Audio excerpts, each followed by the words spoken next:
이건 사실 제가 이 메시지를 준비하면서 좀 사실 많이 망설였어요. 예. 저도 많이 돌아봤고, 그리고 우리 성도들을 정말 온전히 그 약속의 땅으로 이끌기 위해서 또 저를 지도자로 세우셨는데, 어떻게 하는 것이 우리 성도들을 잘 섬기고 이끄는 것일까, 리더 역할을 감당하는 것일까, 참 많이 고민했습니다. 그러면서 오늘 메시지를 제가 이렇게 준비하게 됐는데, 그냥 주신 마음들 이렇게 나누도록 하겠습니다. 오늘 메시지는 복음은 무리를 선동하는 것이 아니고 제자 한 사람을 만드는 것입니다. 복음은 무리를 선동하는 것이 아니고 제자 한 사람을 만드는 것입니다. 여러분, 어려운 시간들을 보내고 있습니다. 맞습니다. 왜 어렵냐면 언제 끝날지를 모르기 때문에 그래요. 이게 아무도 예측하지 못한 정말 저도 이런 때가 있었나 싶을 정도로, 그렇게 오래 살지는 않았는데 그래도 내일 모레 50을 바라보고 있는데 오래 산 거죠. 할렐루야. 이런 때가 있었나 싶을 정도로 아마 그러실 거예요. 그죠? 어려워요. 그리고 전문가들에게 들려오는 소식은 그렇게 반가운 소식들은 아니에요. 백신 개발, 이게 사실 힘들어요. 이게 사실 쉬운 건 아닙니다. 왜냐하면 어떤 약 개발하는 것이 뭐냐면 기존 있었던 약들의 리포지셔닝 하는 거거든요. 다시. 그러니까 우리가 그 다음 단계의 백신들을 만들어 본 적이 없단 말이에요. 지금 메르스 이후에도 다 멈췄고, 그러니까 그 위에 리포지셔닝 하면 이게 좀 빠를 텐데 그게 없으니까 이게 힘든 겁니다. 다시. 그래서 정말 치료자가 빨리 나오길 바라고, 그래서 우리가 좀 긴 호흡을 갖고 주님이 만드신 이 시간들을 잘 통과해야 합니다. 코로나로 인한 이번 어려움은 어떤 특징이 있냐면 특별한 사람, 단체, 어떤 나라만 힘든 것이 아니라 모두가 어렵다는 거예요. 그게 비극이자 위로입니다. 할렐루야. 그죠? 비극이자. 나만 힘들고 우리나라만 어려우면 얼마나 힘들겠어요. 예전에 이제 중국 터지고 그리고 우리나라 터졌을 때 다른 나라에서 막 우리나라 봉쇄하고 그럴 때 막 마음이 힘들었잖아요. 근데 지금은 다 어려우니까. 이게 위로가 되면 안 되는데, 할렐루야. 힘든 것이 아니라 모두가 어렵다는 특징이 있습니다. 모두가 겪는 이 어려움의 시대가 성경에서 말하는 마지막 때랑 비슷해요. 성경에 기록된 마지막 때의 일은 어떤 특별한 장소, 나라에만 국한된 것이 아니라 모든 나라 사람들에게 일어날 일이고 적용되는 일입니다. 그래서 모두가 겪는 이 어려움을 통해 성경에서 기록된 마지막 때에 대한 느낌이 어떤지 조금은 느껴보는 것 같아요. 이렇겠구나. 이 강도는 더 세지겠죠. 그러나 모두가 이 어려움을 겪는다는 면에서 마지막 때의 특성과 굉장히 비슷하다는 거예요. 한 사람도 예외 없이 어려움을 겪고 있다는 것이고, 또 그것이 언제 끝날지 예측할 수 없기 때문에 힘든 것입니다. 이런 혼돈과 진동의 때, 성경에서 말하는 이런 때를 우리가 마지막 때로 본다면 성경에서 말하는 성도의 자세, 우리가 어떤 자세로 이 시대를 통과해야 되는가, 몇 가지가 있는데 좀 보겠습니다. 첫 번째는 깨어 있으라는 것입니다. 준비되어 있으라. 열 처녀의 비유의 핵심은 뭡니까? 깨어 있으라. 신랑이 더디 온다고 느꼈던 열 처녀는 모두가 자고 있었어요. 그렇죠? 모두가 자고 있었어요. 그러나 그 중에 슬기로운 처녀는 자고 있었지만 어떻게 됐습니까? 신랑이 올 때 기름을 준비하고 있었다. 어리석은 처녀는 기름이 없었죠. 그러므로 깨어 있으라는 의미는 어떤 의미겠습니까? 준비하고 있으라는 거예요. 항상. 여러분, 우리가 항상 준비되어 있는 저희가 되기를 주님의 이름으로 축복합니다. 두 번째는 분별하라는 것이에요. 분별. 첫 번째 깨어있고 준비하라는 거고, 두 번째는 성도의 자세가 뭐냐? 분별하라. 세 번째가 인내가 있는데 그거는 아마 다음 주 정도에 제가 얘기할 것 같습니다. 인내의 필요성입니다. 분별하라. 마지막 때, 혼동의 때 예수님이 가장 강력히 주의하라고 말씀하는 게 뭐냐면요, 각 복음서에 이렇게 조금 다르게들은 기록하고 있지만 공통적으로 얘기하고 있는 건 뭐냐면 거짓 선지자를 분별하라는 거예요. 거짓 선지자들이 마지막 때 일어나 미혹과 선동들을 한다는 것입니다. 그래서 분별하라고 얘기하고 있어요. 마가복음 13장 21절 23절에 이렇게 기록되어 있습니다. 그때 누가 너희에게 보아라 그리스도가 여기에 있다, 보아라 그리스도가 저기 있다 하더라도 믿지 말아라. 거짓 그리스도들과 거짓 예언자들이 일어나 표징들과 기적들을 행하여 보여서 할 수만 있으면 선택받는 사람들을 홀리려 할 것이다. 그러므로 너희는 조심하여라. 내가 이 모든 일을 너희에게 미리 말하여 둔다. 경고하셨어요. 누가 일어날 것이다? 거짓 선지자들이 일어날 것이다. 혼돈의 때에 일어날 것이다. 마태복음 7장 15절 16절에도 이렇게 기록되어 있어요. 거짓 예언자들을 살펴라. 그들은 양의 탈을 쓰고 너희에게 오지만 속은 굶주린 이리들이다. 야, 이게 무서워요. 양의 탈을 쓰고 온다는 거예요. 그러니까 이게 알아보지 못한다는 거예요. 근데 속을 보니까 굶주린 이리들이라는 거예요. 아니, 네. 너희는 그 열매를 보고 그들을 알아야 한다. 가시나무에서 어떻게 포도를 따며 엉겅퀴에서 어떻게 무화과를 딸 수 있겠느냐. 거짓 선지자들에 대한 예수님의 경고는 강력해요. 그리고 분명합니다. 양의 탈을 쓰고 있지만 속은 굶주린 이리들이라 분명히 말씀하고 있습니다. 그런데 분별하라고 얘기하시는 거예요. 거기서 멈추지 말고. 어떻게 분별해요? 열매를 보고 알게 된다. 반드시 열매로 나타난다. 그러니까 가시나무가 포도 열매를 맺을 수 없다. 예. 그러니까 포도 열매는 포도나무만 맺을 수 있는 거죠. 그러니까 열매를 보고 본질을 아는 거죠. 그리고 엉겅퀴가 무화과를 낼 수 없지 않습니까? 절대 얻을 수 없다는 거예요. 이거는 바뀌지 않는다는 거예요. 그러니까 그냥 거짓 선지자들에 대한 출현뿐만이 아니라 그들이 할 일들과 또 그들을 분별할 것들에 대해서 주님 말씀하고 있어요. 거짓 선지자들의 특징이 있습니다. 첫 번째, 그들의 정체성이 뭐예요? 선지자라는 것이에요. 선지자. 선지자는 뭡니까? 구약 시대에 선지자는 하나님의 말씀을 대언하는 자들이에요. 그러니까 뭐예요? 지도자들이에요. 지도자의 위치에 있는 사람들이에요. 이들의 특징은 뭡니까? 선지자의 특징은 권위를 위임받은 자들이에요. 그러므로 말의 영향력이 있습니다. 누가 지도자인가? 그러니까 높이 올라갈수록 뭐가 바뀌어요? 말의 힘이 생겨요. 그러니까 말의 영향력이 있는 사람들이 지도자고 선지자의 위치라는 거예요. 그러니까 그 말은 무슨 말이냐? 말의 영향력이 없는데 누가 듣겠어요? 그러니까 말의 영향력이 있는 사람들. 이게 사실 지도자들을 향한 강력한 경고의 메시지예요. 그러니까 이 혼돈의 때, 참 누가 중요합니까? 혼돈의 때, 어려울 때. 리더가 중요한 거잖아요. 지도자가 중요한 거잖아요. 그러니까 오히려 이 말은 마지막 때, 혼돈의 때 어떤 사람들이 출몰 한다는 거예요? 강력한 말의 영향력을 갖고 있는 사람들이 출몰한다는 거예요. 사람들에게 영향력을 주는 사람들이 출몰한다는 거예요. 예, 이게 마지막 때라는 거죠. 이게 혼돈의 때라는 거죠. 그런데 그 거짓 선지자들을 조심해라. 그 말에 영향력이 있는 사람들을 조심해라.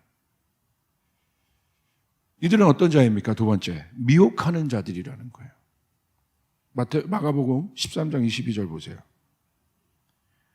할 수만 있으면 선택받은 사람을 홀리려 할 것이다. 그러니까 선택받는 사람들이 누구예요? 저희 같은 사람들이에요. 믿는 자들. 그러니까 믿지 않는 자들이 아니라 이미 믿는 자들도 홀리려 할 것이다. 그러니까 홀리려 한다는 건 뭐예요? 넘어간다는 거예요. 왜 넘어갑니까? 말씀해 보니까 이들이요, 표징들과 기적들 행하여 보인대요. 그러니까 다시 말하면 뭐예요? 껍데기만 있는 사람들이 아니에요. 능력이 있는 사람들이에요. 그 능력을 어디에 써요? 미혹하는 데 쓰는 거예요. 그러니까 거짓말을 했다는 거짓말. 그러니까 거짓이라는 것이 선지자인데 어떤 선지자예요? 거짓말하는 선지자. 그러니까 다시 말하면 무슨 말이냐면 진리를 말하지 않는 자들이에요. 진리 아닌 다른 것을 말하는 자들이에요. 그것들로 사람들을 끈다는 거예요. 그리고 많은 사람들이 진리 아닌 것을 듣는다는 거예요. 이게 마지막 때 일어나요. 이거 분별하라는 거예요.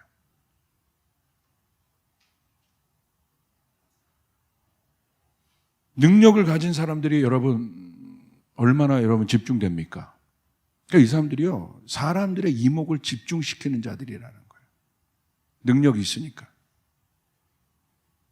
다시 말하면 이들을 따르는 사람들이 많다는 겁니다.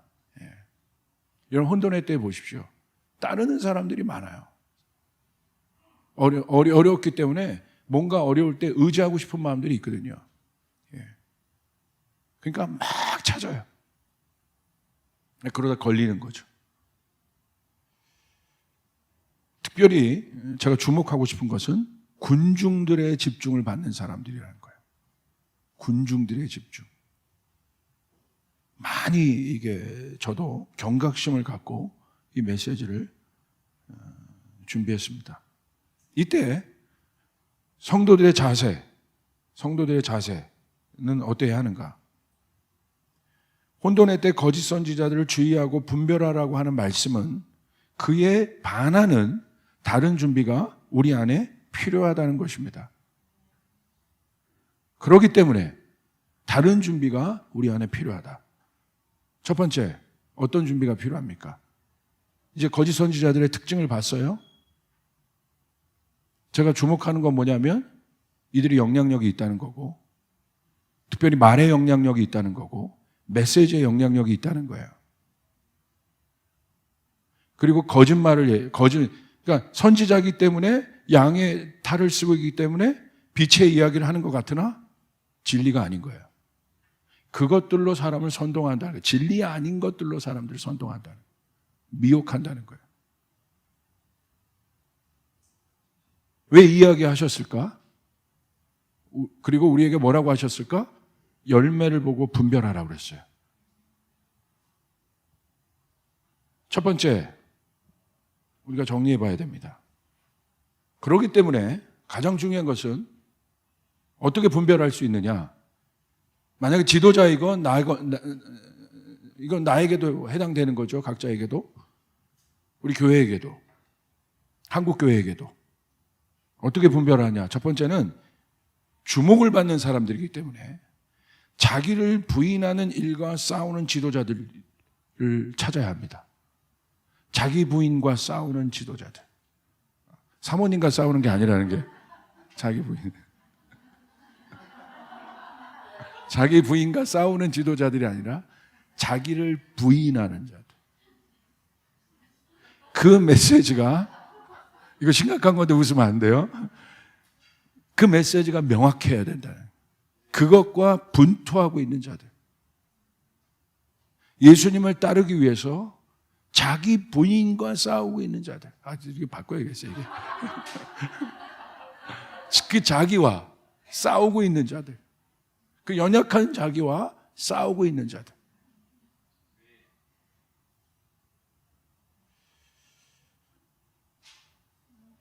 제가 주목한 부분이 이거예요. 거짓 선지자의 특징이 그들이 가진 능력으로 사람들을 미혹하기 때문에 사람들의 주목을 받는다는 거예요. 그러므로 마지막 때에 일어나야 될 리더들은 주목받는 일들을 두려워하는 사람이어야 돼요. 할렐루야. 주목받는 일이 얼마나 두려운 것인가. 많은 사람이 어떤 사람을 따라요. 그것이 얼마나 두려워하는 것인가.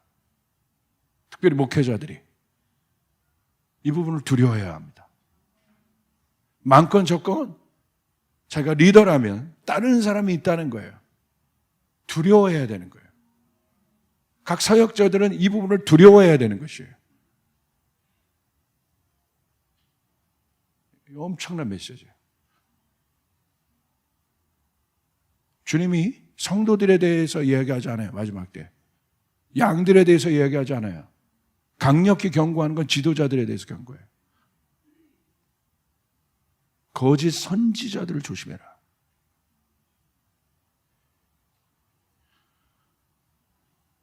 지도자들에 대한 분별은 예수님이 나무 비유로 말씀하셨던 것처럼 말씀을 듣고 우리가 분별해야 합니다. 그 말씀 안에 자기를 부인하는 일이 있어야 합니다. 십자가의 메시지가 있어야 합니다. 복음이 있어야 합니다. 예수 그리스도가 선명해야 합니다. 아멘. 이거 말고 다른 것들로 선동한다는 거예요. 그러므로 어려울 때는 본질로 들어가서 기초를 튼튼히 해야 되는 거예요. 딴 거 보면 안 돼요. 단단히 기초를 먹어야 되는 거예요. 분명히 해야 돼요. 예수님이 누군가, 기독론이 뭔지 알아야 돼요. 교회론이 뭔지 알아야 돼요. 성령론이 뭔지 알아야 되는 것이에요. 분명히 정립해 놔야 되는 거예요. 분명하게. 흔들리면 안 됩니다.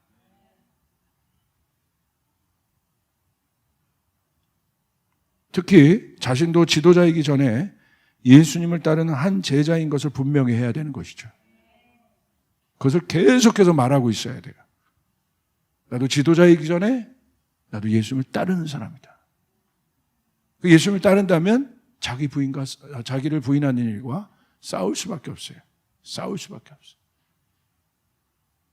왜냐하면 누군지 나를 따라오려거든 자기를 부인하고 자기 십자가를 지라고 했기 때문에 예수님을 따르는 사람들은 자기 안에 분투가 일어날 수밖에 없어요. 당연한 것입니다.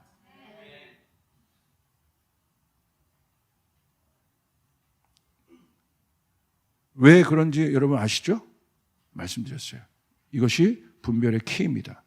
마태복음 12장 34절에 왜 우리가 그 메시지를 보고 알아야 하는가? 들어보십시오. 이렇게 기록되어 있어요.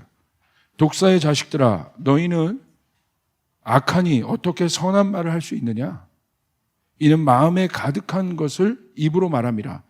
예수님이 영적 원리를 얘기하셨어요. 어떤 영적 원리가 있어요? 마음에 가득한 것이 입으로 나온다는 거예요. 그러니까 우리의 말은 굉장히 중요한 거예요. 그러니까 그 말을 보고 분별이 되는 거예요.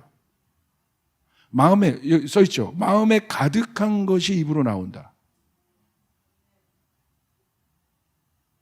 그래서 제가 방언도 아마 그런 차원에서 한번 설명을 여러분에 해드렸어요.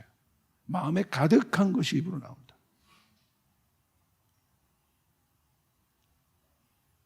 그렇기 때문에 자기를 부인하는 메시지를 하는 사람은 적어도 자기가 주목받는 일이 얼마나 두려워하는 일인지를 압니다.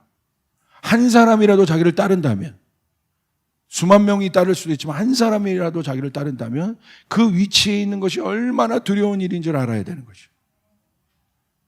자신의 연약함을 정직하게 말해야 합니다. 위선 떨면 안 돼요. 자기 과신, 교만이 아니라 자기 생각의 철학과 경험을 말하는 것이 아닌 예수 그리스도를 만난 사실을 분명히 해야 합니다.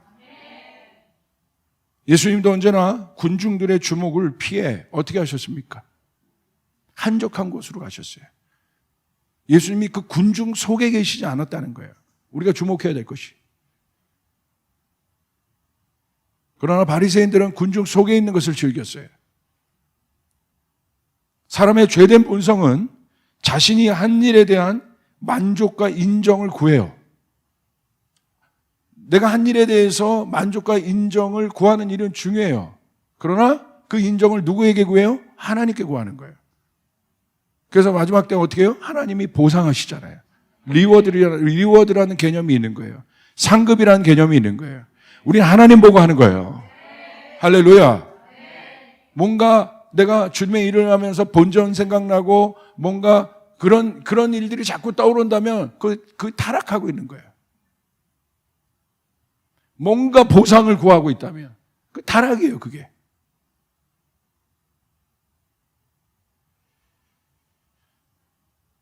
사람의 만족과 인정을 구하는 그곳이 바로 타락의 자리고 변질의 자리입니다. 그게 누굽니까? 사울 왕이죠. 사람의 인정을 구하고자 하는 마음에서 떠나야 합니다. 그곳에서 뿌듯하게 왕노릇하고 싶어하는 마음들이 있어요. 우리가 어떤 마음이 있습니까? 실패하는 자리는 빨리 피하고 싶죠. 그러나 뭔가 내 노력으로 성공한 자리는 내가 계속 있기를 원하는 거예요. 내가 뭔가 어떤 모임을 잘 했으면 그 속에 계속 눌러 앉아 뭔가를 즐기고 싶은 거죠. 그 마음이 있는 거예요.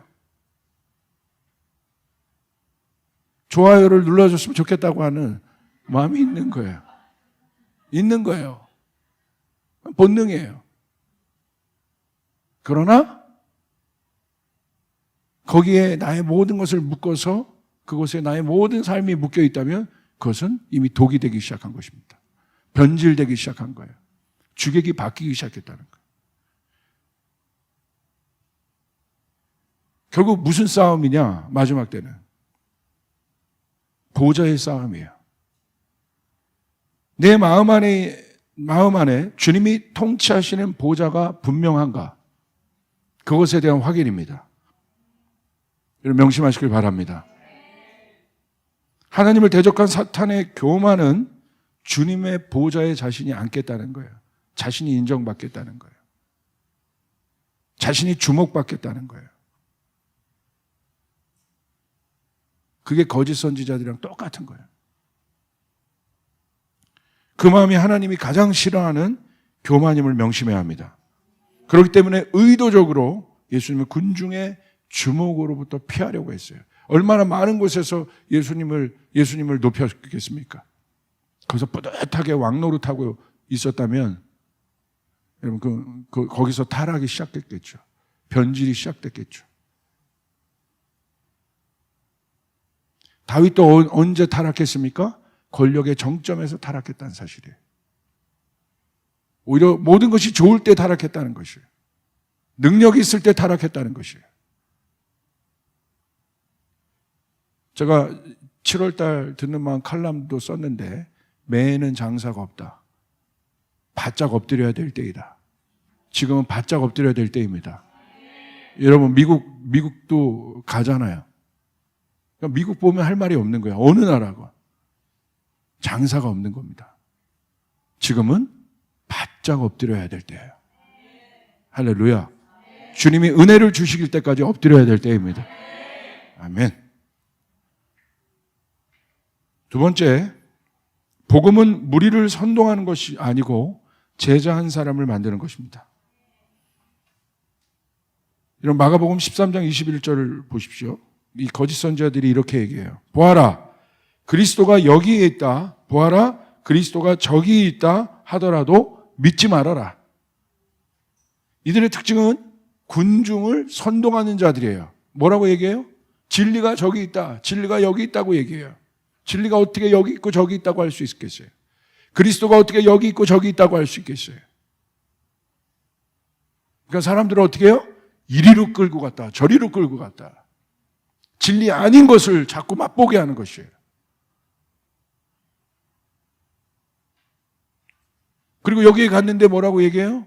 이게 진리로 해서 따라갔는데 자기가 던진 말에 책임이 없어요. 소위 성령운동 하시는 어떤 분들 중에 너무나 확실하게 미래에 대해서 예언하는 사람들이 있어요.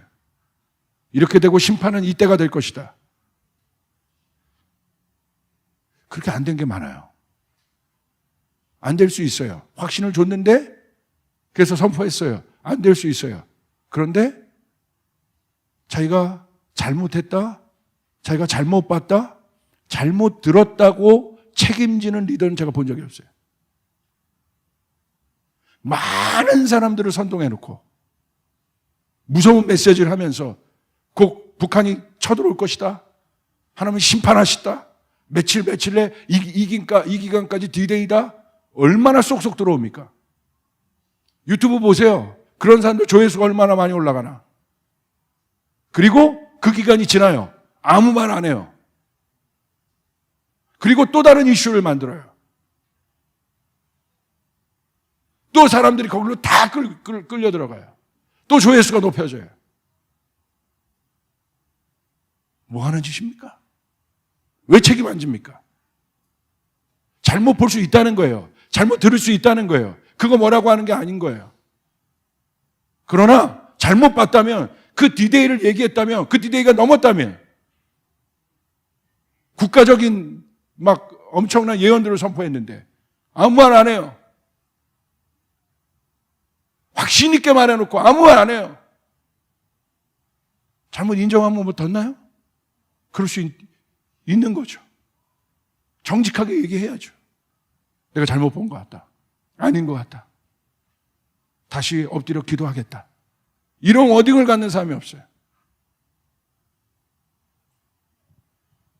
거짓 선지자들의 미혹에 가장 비슷한 단어가 제가 찾았어요. 선동이란 단어예요. 선동은 사전적 정의로 보니까 남을 부추기어 어떤 사상을 갖게 하거나 행동하도록 조장하는 걸 말해요. 제가 주의하고 있는 건 뭐냐면, 만약에 점점 우리 힘으로 할 수 있는 일들이 더 없어진다면 지도자들 안에 유혹들이 들어올 건데, 그 유혹은 뭐냐면 매니플레이트 하는 겁니다. 조장하는 거예요. 예를 들어 이런 거죠.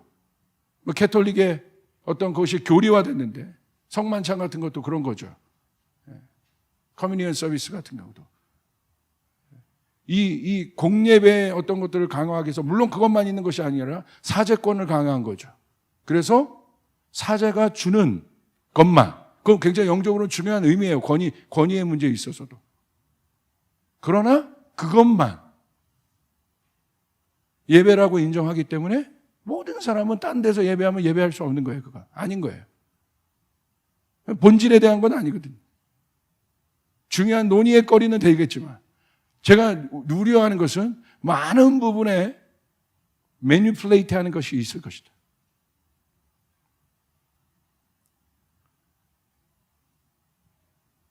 선동해요.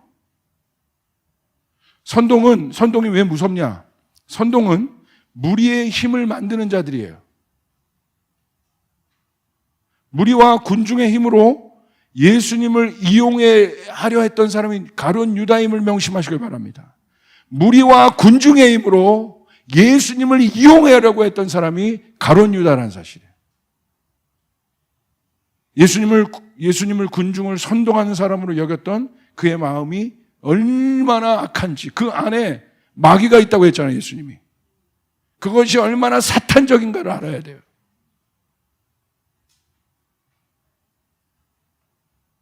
저도 선동가적 기질이 강한 사람이에요. 제 마음에 못을 박으며 선포하고 있는 거예요. 복음만을 말하리라, 진리만을 말하리라, 어떤 경우라도. 할렐루야. 복음 아닌 것들로 사람을 움직이게 하지 않으리라.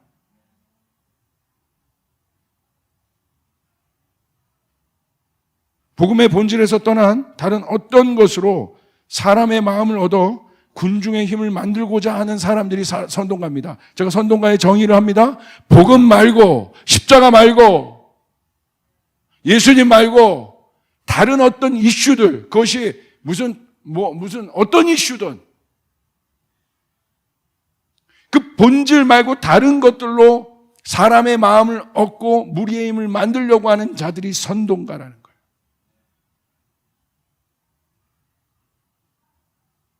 복음이 아닌 다른 일로 선동되어진 사람들의 특징을 보십시오. 복음이 아닌 다른 것으로 선동되어진 사람들의 특징, 주위에서 찾아보세요. 삶이 완전히 무너져 있습니다. 일상이 완전히 깨어져 있습니다. 오직 거기에 그냥 묶여가지고, 그 이슈에 묶여가지고. 선동은요, 왜 무섭냐? 그 사람에게, 흔들리는 사람에게 확신을 줘버려요. 여러분, 신천지도 보십시오. 확신이 있잖아요. 확신이 생겨, 확신이. 그 확신 앞에 부모도, 가정도 어떤 것도 없습니다. 일상이 다 깨집니다. 내 확신에 반하면 뭐가 돼요? 적이 돼요. 선동의 핵심은 뭔지 아십니까? 간단해요. 아주 간단해요. 편가르기예요. 그래서 선동가는 언제나 뭘 상징합니까? 적을 딱 상징해요. 쉬워요. 우리가 무너뜨려야 될 적, 무너뜨려야 될 이슈, 무슨 정부. 왜 그렇습니까? 제가 한 선동했던 사람이기 때문에. 제가 예수님 성령 받기 전에 자기가 좌의 끝판왕에 있던 사람이기 때문에 이 선동 알아요. 지금 어떻게 이렇게 변할 수 있느냐? 성령밖에 없습니다. 우자도 아니고 위파로 변한 거. 할렐루야. 성령밖에 없어요. 그래야 자기 주장이 명확해지기 때문에. 선동가는 항상 적을 상정합니다. 그게 마귀들이 하는 짓이에요. 교회도 마찬가지예요. 항상 세력을 만들죠. 그리고 적을 상징하죠. 신천지가 그 방법 갖고 들어와서 선동한 거죠. 장로가 적이다. 목사가 적이다. 질문하겠습니다. 예수님은 선동가입니까? 무리가 많이 따랐잖아요. 예수님도 적을 분명히 말씀하셨잖아요. 선동가적 기질이 있으신 분인데 적을 얼마나 강력하게 말씀하셨습니까? 목회 철학도 아주 분명하셨어요. 하나님 나라라는 새로운 패러다임의 메시지를 전하셨어요. 하나님 나라라는 새로운 패러다임의 메시지는 뭐예요? 그 전까지 있었던 모든 옛 구습의 메시지들을 다 부셔버리는 거예요. 얼마나 레디컬합니까? 당시 예수님 메시지는 거의 체제 전복이 가능한 레디컬한 메시지예요. 그래서 로마 정부가 긴장했죠. 예수님이 선동가가 아닌 분명한 이유가 있습니다. 무리들이 예수님을 따랐지만 예수님 그것과 싸우셨던 흔적들이 있어요. 자, 보십시오. 예수님은 절대 무리를 이끌지 않으셨습니다. 예수님은 제자를 이끄셨습니다. 할렐루야. 무리들이 따랐지만 예수님은 절대 무리의 힘을 만들지 않으셨다는 거예요. 제자를 이끄셨어요. 선동가는 언제나 군중과 무리에 관심이 있어요.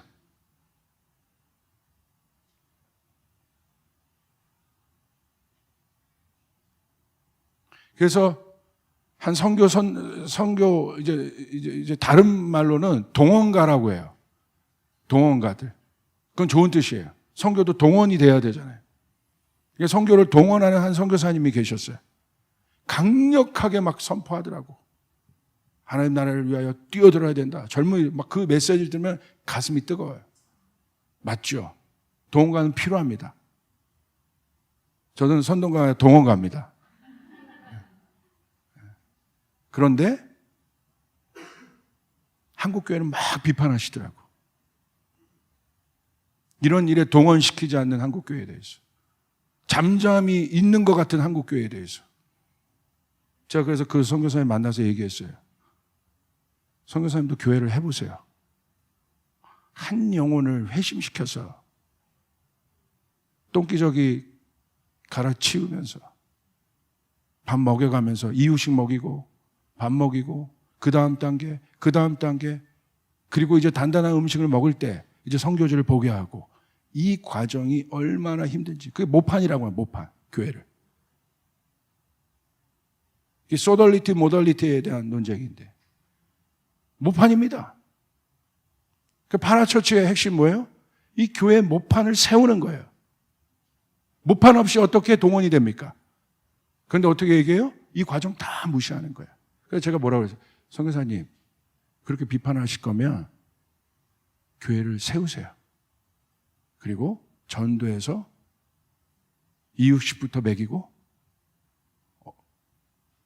지금 그 동원 메시지까지 얼마나 오래 걸리는지 한번 해보세요. 다른 얘기 합시다.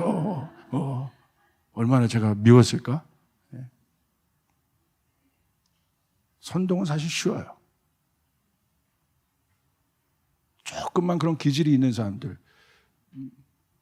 그러니까 주님 뜻에 맞는 동원가냐 저 사람이 선동가냐 보려면 내면이 정리되는 사람인지를 봐야 돼요. 내면이 어린 양의 마음으로 정리가 돼 있어야 합니다. 세례요한은 겉은 굉장히 과격했지만 내면은 어린 양을 바라보고는 아주 순전한 사람이었어요. 그래서 자기를 낮춘 것이에요. 무리가 따랐지만, 그리고 무리를 이끌었어요. 주님 나라로 이끌었지만, 동원시켰지만 그는 자기를 부인하는 사람이었어요. 여러분, 예수님은 선동가입니까? 동원가입니까?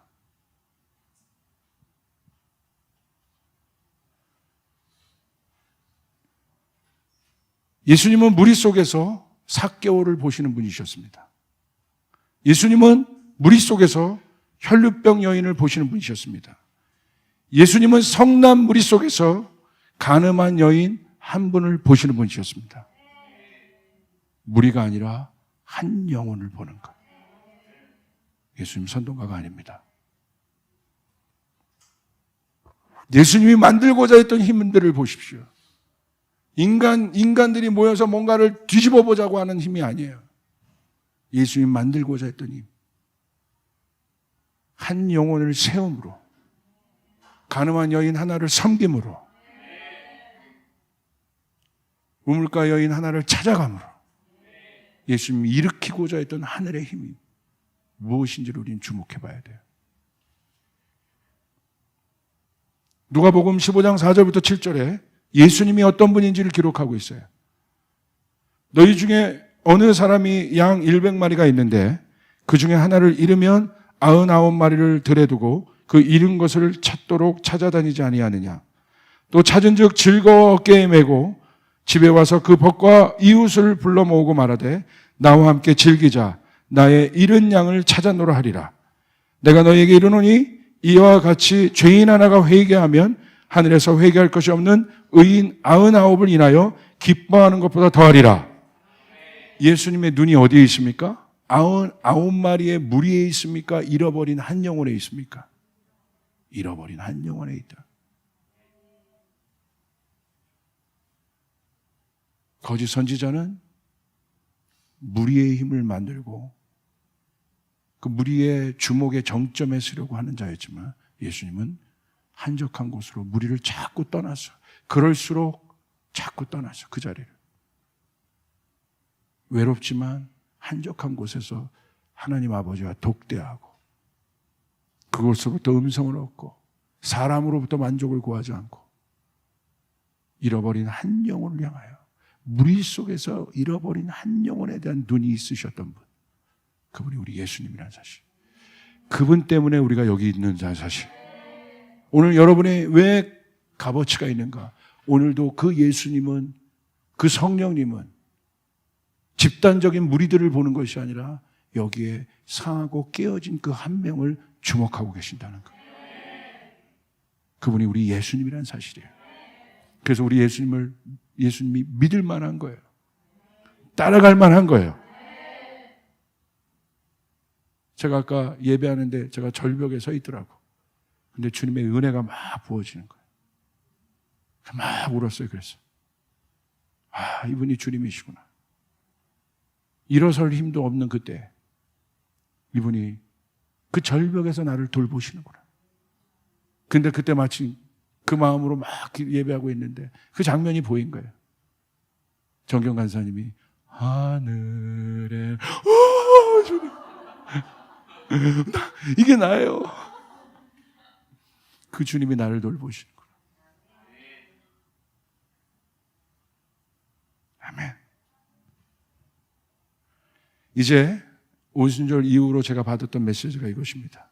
진정한 애아들, 하나됨. 이제 한국교회는 오순절에 모인 회중들 안에 각 사람에게 성령이 임한 것처럼 회중에게도 임했지만 그 회중에게 성령이 임했다는 건 한 명도 빠짐없이 각 사람 머리 위에 성령이 임하신 것처럼 충실하게 한 사람을 세우는 방향으로 전환해야 합니다. 이제 집단이 아닙니다. 이제 집단으로 뭔가를 할 수 있는 게 아니에요. 집단의 무리에 묻혀, 브랜드에 묻혀, 전통에 묻혀 가는 신앙에서 나와 작은 예수 한 사람으로 서서 혼돈의 때에 서 있어야 합니다. 그러므로 마지막입니다. 내 신앙의 기초를 튼튼히 세워줄 수 있는 사람을 만나는 축복이 있어야 합니다. 할렐루야! 나를 선동시키는 사람이 아니라 때로는 단단한 음식을 주더라도 철저하게 내가 그 기초 위에 서 있을 수 있도록, 십자가의 본질 위에 서 있을 수 있도록, 복음의 본질 위에 서 있을 수 있도록 내 기초를 든든히 해줄 사람, 그 사람을 만나야 합니다. 그리고 그 사람이 되어야 합니다. 아멘. 오히려 이 어려운 때는 그 기초를 단단히 해야 된다. 내 기초를 튼튼히 해야 된다. 예수님이 누구신가 더 깊이 알아야 한다. 성령님이 누구신가 더 깊이 알아야 한다. 할렐루야. 그 기초를 든든히 해주는 지도자, 공동체, 교회를 만나야 합니다. 무리에 휩쓸려 선동되어 가는 신앙이 아닌, 그래서 여러분 유튜브 여러 자료들, 그러니까 저희도 이거 보시면 참 이게 위험한 메시지들이 많아요. 그리고 앞으로는 그 페이크 뉴스, 페이크 메시지가 이제 그 거짓 뉴스들이, 가짜 뉴스들이 분별이 안 되는 때가 되잖아요.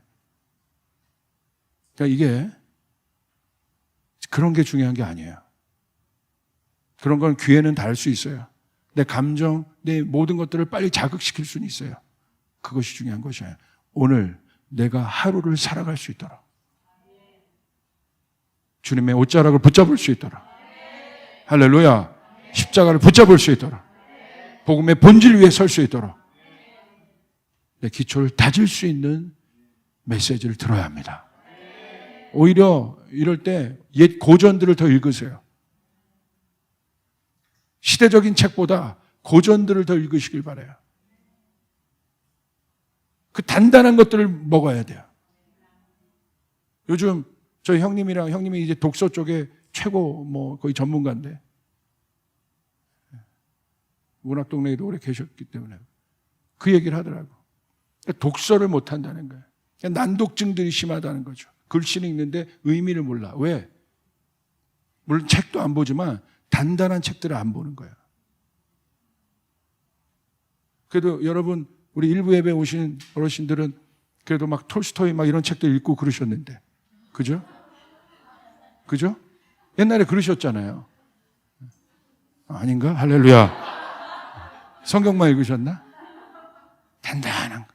저도 요즘에 일부러 그런 거 더 봐요. 이거 터지고. 메시지도 그런 메시지만 더 들어요. 그냥 이 시대가 어땠대. 기초. 할렐루야. 제일 중요한 기초는 말씀 많이 보라는 거예요. 다른 거 자꾸 듣지 말고 말씀을 많이 보길 바래요. 말씀을 많이 읽기를 바래요. 이 말씀 안에 예수님이 있습니다. 아멘. 우리 재구 형제도 얼마나 그 말씀 묵상을 잘하는지 몰라. 저 바쁜 와중에도 그 페이스북에 막 말씀을 올리고, 강아지 사진 올리는 나보다 나은 것 같아. 부끄러워. 성도는 막 말씀을 막 올리는데 저는 강아지 사진 올리고. 그 한 사람. 저희 교회는, 조이풀 교회는 이 코로나 기간 동안 한 사람이 세워줄 수 있는 그런 교회, 그런 시스템을 만들길 바랍니다. 할렐루야. 우리 장년보 전사님, 김대현 전사님이 참 제가 감동이 있었어요. 예배팀들 나오세요. 어떤 감동이 있었냐? 제 장년부 성도님들 만날 때마다 우리 대은 전사님 얘기를 그렇게 하는 거야. 그렇게. 대은 전사님. 제가 말씀 전할 때는 잘 자긴 하지만. 그래서. 근데 그렇게 하는 거야. 근데 무슨 얘기를 하냐? 다 어디에 감동을 받냐? 그렇게 한 사람들을 챙긴다는 거야. 그리고 듣는 마음을요, 코로나 때 갈 수가 없으니까 집으로 가서 다 그것을 택배 배달을 해서. 다 그걸 기억해요. 전사님이 전했던 메시지는 하나도 기억 안 하고, 뭐 맨날 그 올리잖아요, 영상으로. 그거 얘기하는 사람은 없어. 근데 뭘 얘기해? 집에 와서 듣는 마음 전달해주고 갔다는 거야. 고마웠어요, 아주. 참 좋다. 저도 막 돌아보고. 여러분, 주님의 마음을 우리가 더 묵상합시다. 한 사람을 세웁시다. 무리와. 그래서 저도 지금 한 사람을 특별 관리하고 있어요. 잘하고 있구나. 잘하고 있다고 연락이 왔어요. 네. 할렐루야. 한 사람, 한 영혼. 거기에 집중하는 우리 교회가 되길 바랍니다. 2,000명, 3,000명이 되어도 한 사람을 집중하는, 한 사람을 세우는, 무리가 아니라 그 무리 안에 각 사람 안에 성령이 임하신 것처럼 우리 각 사람에게 성령이 임하도록, 우리 모두가 세워질 수 있도록, 그래서 온전한 하나됨을 이룰 수 있도록, 어려운 자들을 더 찾아가고 우리 안에 있는 공동체에 그런 사람들 더 돌보고, 그렇게 갈 수 있는 저희 교회가 될 수 있기를 바랍니다. 조이풀 교회는 선동하는 교회가 아니라 주님을 따라가는 교회가 되어서 그렇게 서가기를 바랍니다. 저도 그런 지도자가 되길 바랍니다. 아멘. 우리 주님께 영광의 박수 올려드리겠습니다.